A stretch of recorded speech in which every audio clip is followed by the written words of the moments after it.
Ассаламу алейкум, мұсылмандарым.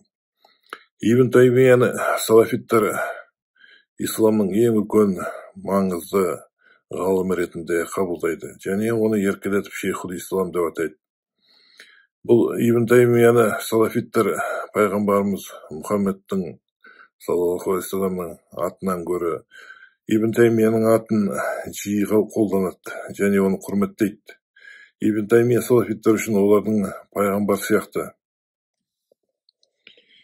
Кез келген салафит үшін оның шат-пырақтары Құран мен сүннеттен жоғары.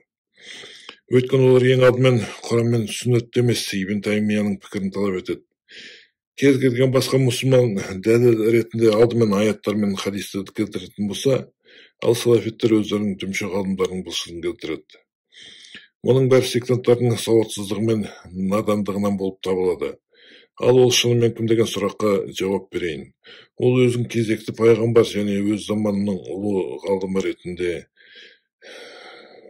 оққан бейшара сектанттардың бірі. Шын мәнінде ол діни мәселелерде барлық сектанттар сияқты дінді аз түсінді, шайтанның бастамаларын ұстанды.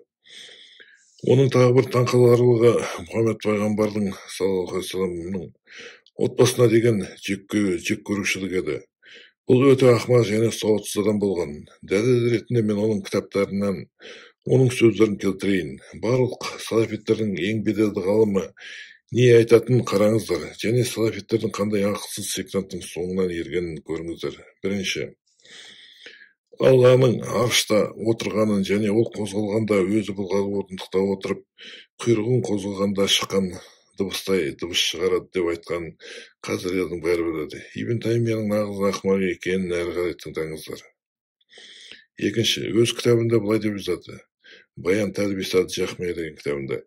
Егер Алла қаласа, ол жәндіктің үстіне отырады.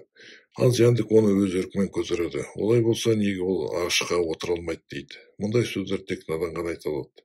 Үшінші, өзінің Баян тәрбиесат Жахмия кітабында ол Алла тағала мен оның жаратқан тіршілік иелерінің арасында ішінара ұқсастық болуы туралы айтады. Мұндай сөз тек Құранды оқымаған сауатсыз адам ғана айтады. Ихлас сүресінде Алла тағала бізге оған ұқсайтын ештеңе жоқ деп ескертеді. Төртінші, атақты арабтың саяхатшысы Ибн Баттута өзінің саяхат кітабында: мен ол кезде Дамаскіде болдым. Бірде мен жұма намазына мешітке бардым. Онда Ибн Таймия жиналғандардың алдында уағыз оқып тұрып, Аллах менің осы төмен түсуім сияқты төменгі аспанға түсуді деді де, ол минбардан баяу төмен түсе бастады дейді. Тек дені дұрыс емес, психологиясы дұрыс емес науқас қана Аллах туралы осындай сөздерді айтады. Аллахтың көріп келгендей. Бесінші, Ибн Таймия кітабалаш кітабында Алла тағаланың тағында отырғанын және жанынан Мұхаммед пайғамбар үшін орын қалдырғанын жазады. Бұл шизофреник мұның бәрін түсінді көретін шығар деп ойлаймын. Алтыншы, Ибн Таймия өзінің Әл-Фатауи кітабында мемлекет басшыларын өлтіруге рұқсат беретін пәтуасы бар. Құранда Алла тағала кез келген адамды өлтіруге тыйым салады және билеушіге бағынуды бұйырады. Ал бұл сектант Аллахтың шариғатын елемеуге және шайтанның соңынан еруге шақырады. Жетінші, Мұхаммед пайғамбарымыз саллаллаху алейхи вассалам кезінде өзінің отбасын жек көретін адамдардың пайда болатынын алдын ала болжап, оның отбасына деген жек көрушілік екіжүзділіктің белгісі екенін айтады. Минхаж ас-Сунна кітабында Ибн Таймия былай жазады: Әли тек қана елді өзіне бағындыру үшін және адамдармен ақшаға иелік ету үшін шайқасты. Сонымен оны дін үшін шайқасты деп қалай атауға болады дейді. Ақымақ. Ибн Таймия осылай жазады. Сегізінші, Әлидің исламды қабылдауы және кәпірліктен шықты ма деген сөзге екі түрлі көзқарас бар деп айтады. Тоғызыншы, Минхаж ас-Сунна деген кітабында жазылған жаңағы Әлидің мұсылмандығына күмән келтіріп отыр. Тоғызыншы, Әли Фатиманы азаптау үшін ғана оған үйленді дейді. Минхаж ас-Сунна кітабында.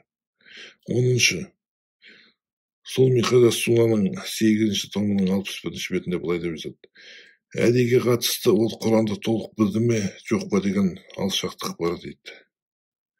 өзінің кезекті кітабында Ассиратул Мустақымда Ибн Аббас сияқты атақты сахабаны кәпір деп атайды. 12. Әл-Убудият кітабында Аллах Тағаланың есімін зікір ету бидғат және қате деп жазады. 13. Ол өткізіп алған намаздарды толықтырудың, қайтадан оқудың қажеті жоқ деп сауатсыз мәлімдейді. 14. Ол сондай-ақ өзінің надандығымен Құранды жоққа шығарады және тозақтағы жазалар мәңгілік емес деп айтады. Алдында Алла Тағала Бакара сүресінің 8-ші аятында, Ахзаб сүресінің 65-ші аятында, Фуссилат сүресінің 28-ші аятында, Зухруф сүресінің 74-ші аяттарында тозақта кәпірлер мәңгілік жанады деп жазады. 15. Оның сауатсыз бұсылдары да аз емес, тыңдаңыздар. Талақты айту жеткіліксіз, ант беру керек дейді. Тышқан тәрізді жануар өлген су дәрет алуға таза болады дейді.